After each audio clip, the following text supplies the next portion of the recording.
শুভ সকাল বন্ধুরা, আশা করি সকলে অনেক ভালো আছেন। মাদার কিচেন অ্যান্ড গ্রাম্য রেসিপি ব্লগে আপনাদের স্বাগত জানাই। বরাবরের মতো আজও একটা নতুন ভিডিও নিয়ে হাজির হয়েছি আপনাদের সামনে। আজকের ইচ্ছা করছিল শীতকালে ধনেপাতা আর টমেটো দিয়ে ডাল রান্না করে খাবো, আর গোল গোল করে বেগুন ভাজা। যেই বলা সেই কাজ। চলুন আজকে আমি প্রথমে বেগুনগুলো ভেজে নিই, তারপরে আমি ডালটা রান্না করব। আমি বেগুনটাকে শুধু লবণ আর হলুদ মাখিয়ে ভাজছি। আপনারা চাইলে একটু শুকনো লঙ্কার গুঁড়োও দিতে পারেন, দিলে আরও ভালো লাগবে খেতে।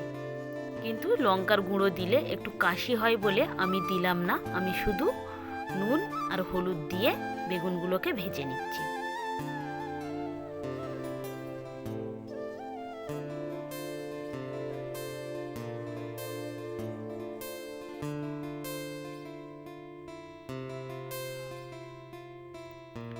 ভাজা হয়ে গিয়েছে বেগুন ভাজাগুলো, এবার এক এক করে সবগুলোকে আমি তুলে নিচ্ছি।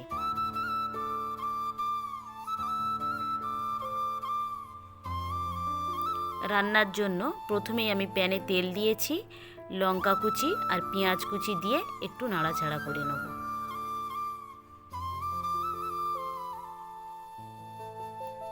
অল্প একটু আদা রসুন বাটা দিয়েছি, দিয়ে আবার এটাকে একটু মাখিয়ে নিচ্ছি। একটা টমেটো কেটে দিয়েছি, দিয়ে এটাকে ওদের সঙ্গে ভালো করে মাখিয়ে নিচ্ছি।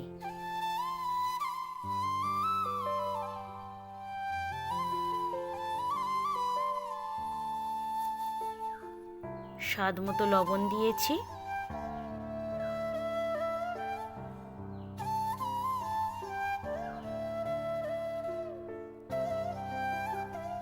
অল্প একটু জল দিয়েছি টমেটোটাকে আর একটু গলিয়ে নেওয়ার জন্য।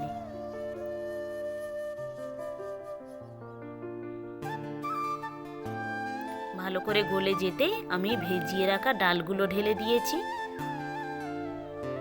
দিয়ে ডালটাকে ভালো করে আমি ভেজে নিচ্ছি।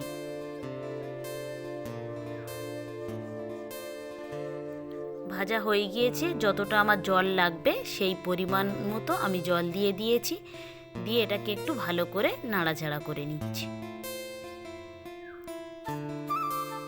পরিমাণ মতো হলুদের গুঁড়ো আর অল্প একটু আমি সামান্য পরিমাণের মিট মশলার গুঁড়ো দেব।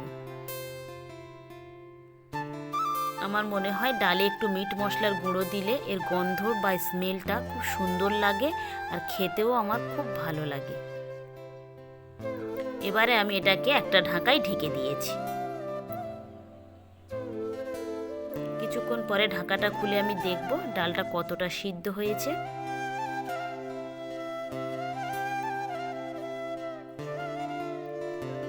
প্রায় ভালোভাবে সিদ্ধ হয়ে গিয়েছিল, তাই আমি এখানে খানিকটা ধনিয়া পাতা কুচি দিয়ে দিয়েছি, দিয়ে এটাকে একটু নাড়াচাড়া করে নিচ্ছি।